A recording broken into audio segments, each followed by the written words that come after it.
சமையல் வெண்டைக்காய் கரும்புது. நெக்ஸ்ட் பருப்பு குழம்பு பண்ண போகிறோம். அதுக்கு தேவையானதெல்லாம் போட்டுருக்கேன்.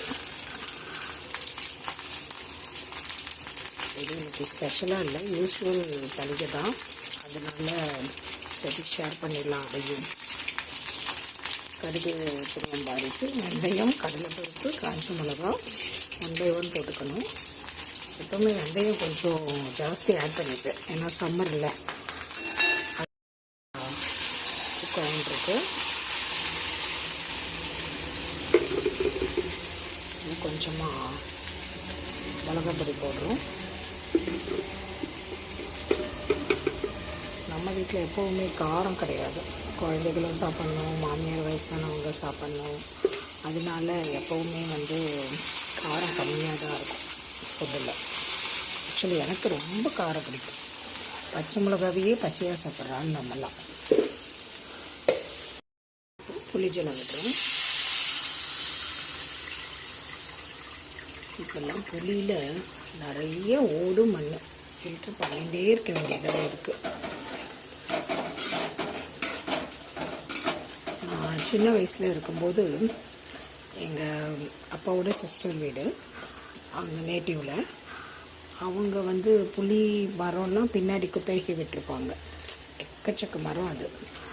அப்போ early once அதை ரெடி பண்ணி பதப்படுத்தி குழம்பு நல்லா ரெடி ஆகிடுது. ஆல்மோஸ்ட்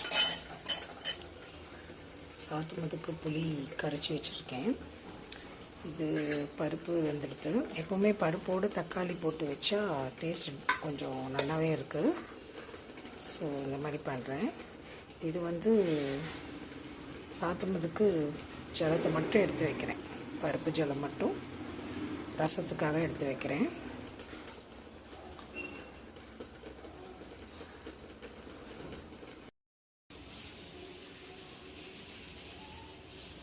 இப்போது குட்டி குட்டியாக நறுக்கி வச்ச தக்காளி பழம் போடுறோம் ரசத்தில்.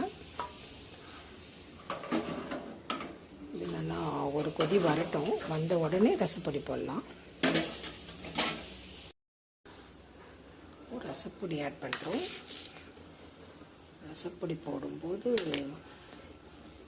கொதிச்சு சம்டைம்ஸ் பொங்கிடும், அதனால் சிம்மில் வச்சுக்கிறோம்.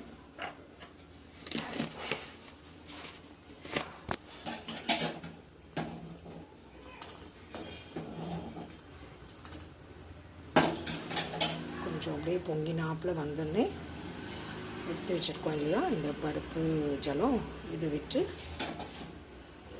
அப்புறம் கடுகு